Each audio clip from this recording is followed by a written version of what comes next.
মানবতার ফেরিওয়ালা থরস বিলালের শিষ্য উমর ফারুক উজ্জ্বল, তার সন্তান কিন্তু বিরল রোগে আক্রান্ত, আর তার এই চিকিৎসা করার ক্ষেত্রে প্রতি সপ্তাহে লাগবে 4 লক্ষ টাকা। এগুলো কি সম্ভব একা দেওয়া? আসলেও এটা আদৌ সম্ভব না। তাই 10 জনে দিলেও হবে না, এটা লাখ লাখ মানুষের দিতে হবে। 5 টাকা দেন আর 10 টাকা দেন, লাখ লাখ মানুষের দিলে এটা সম্ভব। তবে থরস বিলালের জন্য উমর ফারুক উজ্জ্বল কি না করছে? নিজে না খাইয়া বল মাছ লয়ে গেছে, নিজের বাপ মারে খাওয়াইছে না, অথচ তার শিষ্যর জন্য নিয়ে গেছে গা। শীতের দিনও নিজে ক্যাশ পিনবার না, মানে বুটজুতা পিনবার না শীতের মধ্যে, অথচ তার জন্য এই বুটজুতা কিনে লয়ে গেছে গা, মানে ক্যাশ লয়ে গেছে গা। কত ভালোবাসা আছে। আমি আজ পর্যন্ত দেখলাম না থরস বিলাল তার সন্তানের জন্য ইমোশন দিয়ে একটা ভিডিও করার, মানে ভিডিও করছে। আমি আজও দেখি নাই।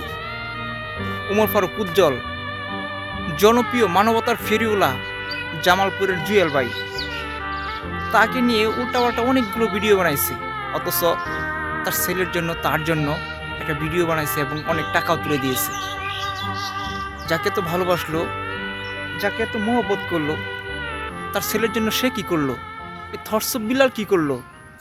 থরস বিলাল কি করলো না করলো দেখার বিষয় না, কিন্তু আমি আর আপনারাই পারি 10 টাকা করে সাহায্য করতে, না তো এই ভিডিওটা সর্বোচ্চ শেয়ার করতে। এরকম ভিডিও যদি আপনাদের কাছে আসে, মানে এরকম ভিডিও কিন্তু হচ্ছে ইদানিং, যদি আসে আর কি, আপনারা সর্বোচ্চ শেয়ার করবেন। হ্যাঁ, আপনাদের কাছে এটাই রিকোয়েস্ট, সর্বোচ্চ রিকোয়েস্ট হইলো আপনাদের কাছে।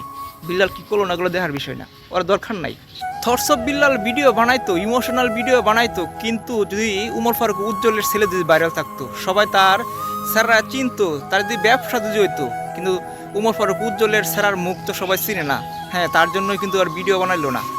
যদি গরিপুরের আলামিন ভাই আগুনে পুইরা গেছিন, যদি এভাবে আরও অসুস্থ হইতো, তার গুরুত যাইতো, তার একটা ভিডিও বানাইতো, লাখ লাখ টাকা কামাই করতো, কিন্তু উমর ফারুক উজ্জ্বলের স্যার এত কামাই হইতো না, তো সেই জন্য ভিডিও বানাইলো না। যদি ভিডিও বানাইতোই তাহলে কবে যাইতো থরস বিল্লাল, যেহেতু তার মানে শীর্ষ সন্তান। কি করলো তার জন্য? উমর ফারুকের ছেলের জন্য কি করলো? আমি তো দেখলাম না কিছু করতে।